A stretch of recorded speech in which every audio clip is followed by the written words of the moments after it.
The goal of this video is to learn some tricky strategies or combos from Park Tae Joon in his first fight in Paris 2024. I found multiple strategies that we can use and practice for our fights, so let's break down those strategies together. The first kick that we need to learn from this player is the wider roundhouse kick or heel kick. The difference between this kick and the common roundhouse kick is the landing spot. With the common roundhouse kick we aim to score with the instep of the foot, where there are more magnets, giving us a higher chance of scoring.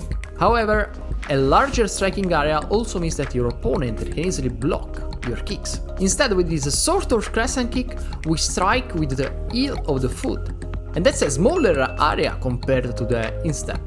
And this kick can easily penetrate the opponent's defense. In my opinion, these are two different weapons that must be used in different moments in the fight. The roundhouse kick is much faster than the heel kick and covers more distance, therefore we should only use the heel kick when we already close the distance with our opponent. A good combo we can use with this kick is a sliding front roundhouse kick to close the distance, followed by clinching and striking with the heel kick. This is the most common setup to score with the heel kick. The same setup is repeatedly used by this player, but he frequently changes the final kick. He closes the distance and strikes the heel kick. Sometimes he uses roundhouse kick or uses snake kick. This ascending kick is also the one that allows him to score 4 points on the round. So his pattern is the same. He first closes the distance with any type of kick, that can be a side kick or a front roundhouse kick. Then, from a closer stance, he strikes an heel kick, or he strikes a roundhouse kick, or he strikes a snake kick, or in this case, he strikes an heel kick to the opponent's helmet.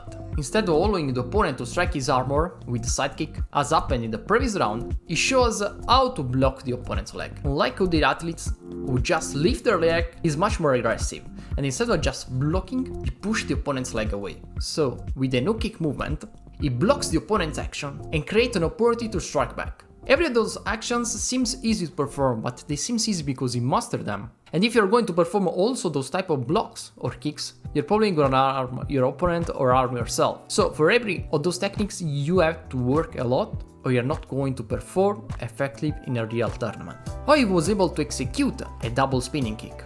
I think as for everyone this is a beautiful action to watch, and if we want to emulate the same action and the same combo, the first thing that we need to know is that to emulate this move in a real sparring situation, we need to practice a lot. I will never stop to repeat that you have to practice combos, because if you do not work on those kicks, you're never going to achieve the same reaction time, you're never going to achieve the same flow, so the chance of scoring those kicks without any type of practice are very low in a real situation.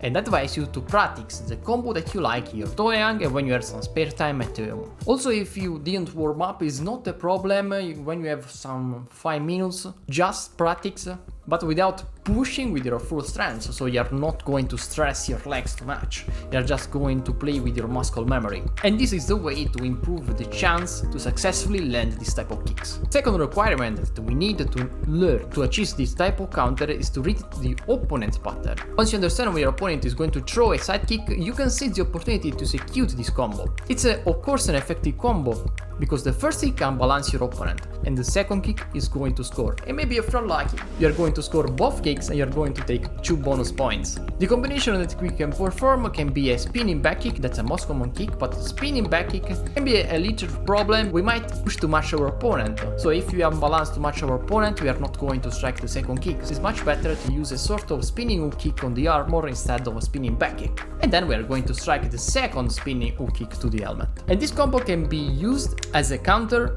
against any type of side kick, or much better against front roundhouse kick or back roundhouse kick, because those second kicks don't unbalance you as much as a side kick does, and a spinning kick is one of the best counter to roundhouse kick. Instead, if you want to use this combo as an aggressive action, you should perform it when you have already pushed your opponent into the corner. In that spot, as in this case, they won't have any chance to strike back effectively or slide away.